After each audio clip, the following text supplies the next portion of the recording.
Welcome back to the channel, everybody. Got Coach Mike here.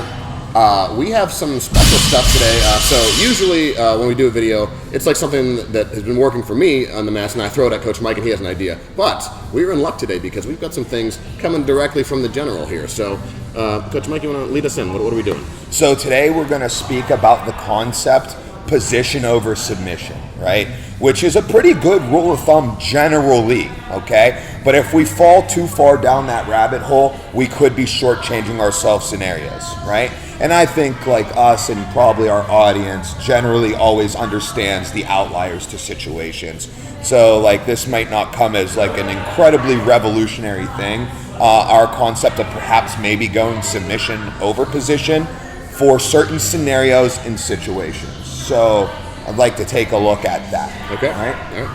All right. So what I'm thinking first is we'll kind of utilize back control here, but let's kind of like go over the argument of why position over position before submission does make a whole lot of sense, right? Like I do agree with it in general terms because if I can secure the position, it gives me perhaps a better opportunity, better as in maybe like it's more open, better as in I have more control so I can take my time and be slower, or better as in I have a higher efficiency rate, better as in the failure does not result in a severe consequence. Sure. So in a lot of those instances, we can see where it might be better for me to emphasize my position before I even start thinking and looking for the submission.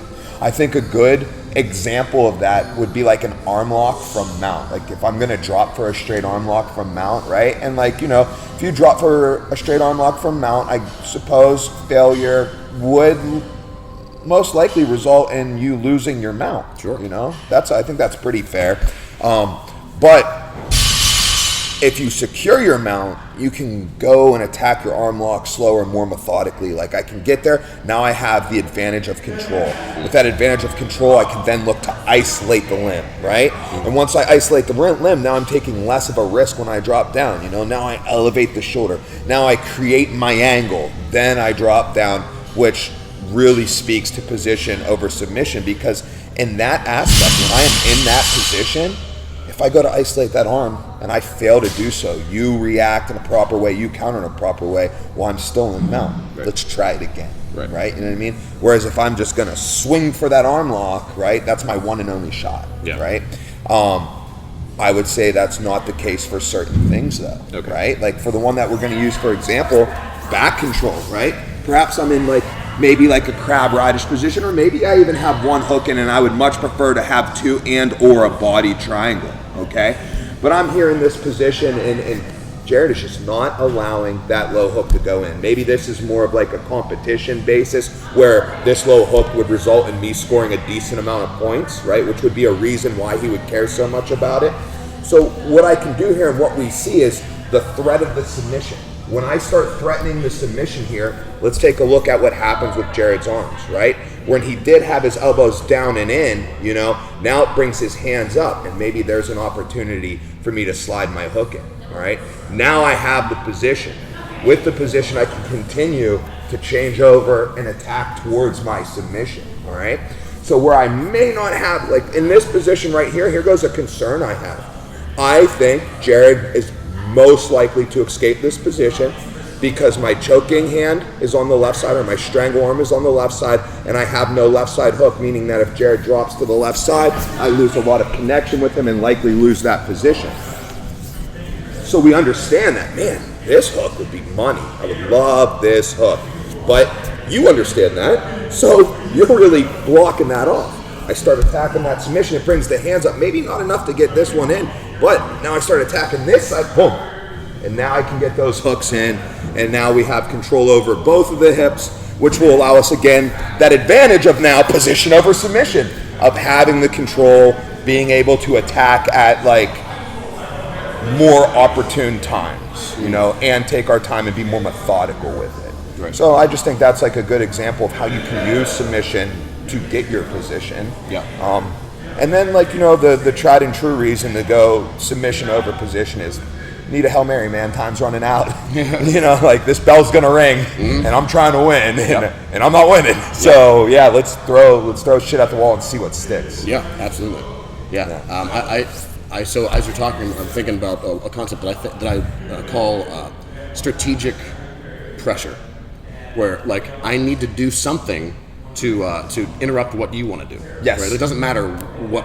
This is a really broad concept. This is like one of the fundamental aspects, to me at least, where it's like you've got things like base and connection, which are physical, but then you've got two other things that are mental. So it's like strategic pressure and emotional control, which are two sides of the same coin, right? So if I have emotional control, I can not worry necessarily about like being submitted until I'm about to be submitted. Right. Yes. And I'm not going to respond to things like threats that you put in front of me. Right. Yes. If I don't have that, and you're using strategic pressure, like with that choke, or whatever, then I'm gonna fall for the bait, and then I'm. But is it even falling for the bait, or is it just you now doing the right thing for the right situation? Right. Like you don't want this hook to go in because that's your escape out, right?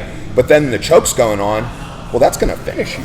Right. So I don't think necessarily, because I feel like falling for the bait is like a negative thing. It's like, I mean, a negative in the fact that you've been bamboozled, you've been tricked, which is fine. Like you're going to fall for bait. Like that's just good jujitsu, right? That's just good whatever sport you're playing, you know? But I think that's more so creating the dilemma, right? It's like, do you want to just accept this submission here, which is the ultimate loss, or are you going to then be like, shit, I didn't want this hook to go in, but this is all I can do to stop this now. I've got to that dilemma point where, man, keep it here and block the hook, or bring it up here and defend the submission. And in this situation, the submission being such like a dramatic end, like it's like your checkmate, like you're forced to bring that hand up. Right. No, yeah, absolutely. I wasn't disagreeing. So actually a better example might be for when we're hand fighting, and you'll think about like the times there's this elbow lock here. Yeah. If you come in close, and you get this underhook, right? Yeah. So like it's not necessarily submission, right?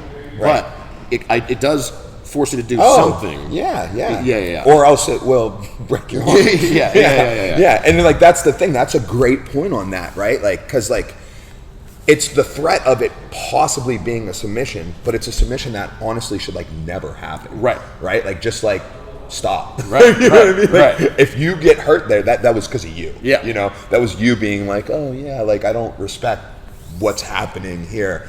But because like you can just make a motion, which would be to your advantage though. Like it stops my arm from getting hurt, but it's gonna put me in a position of your advantage. Right? That's a great example. So I think this is I thought of a great I think is maybe a better example. The sides of the same coin, the buggy choke and the Von Flew. Oh, okay, yeah. Because that's a decision that both people have to make, right? Yes. It's like who is going to be more committed to this position, right? Yeah, because like that's the only way it plays out ever. Right. It's like, man, what a great scenario. Yeah, because it's it's a yin yang, right? Everyone is it's almost like 50-50, right? It's like you can whoever's more dedicated. Yeah, for sure. Yeah, great points. So. Position over submission, or maybe not. It's that's when we start playing the game, right? That's right. That's where the game comes in. Yeah. So, thanks for Coach Mike, his insight on this particular topic. Make sure to do all the liking and the subscribing. Check out the Radical store. We got all these charming. I don't know if you can see them from there. We got these charming, silly items in the Radical store. So. Anyway, go check it out. Thanks for watching. Thanks to Coach Mike for being here. And calm down and train. Oh, I almost forgot. We got a poll. Oh, we're going to put this poll in this video and at least the next one. This poll, I'll tell you what, man, you're going to lose some friends over this one. So, if you've seen other videos from the channel that are in the Battlecade, there are several video games in the Battlecade, the cabinets. The next one is the poll. We want to hear from you. I want to hear, should the next game be NFL Blitz or NBA Jam? I am not willing to make a public statement upon this yet. I demand more time. This was thrown on me within the last 15 minutes. I demand more time for research purposes. Granted. Awesome. All right, so We'll see you next time. Thanks for watching, and come down and train. Tell us what you want to see in the comments. Come down and train.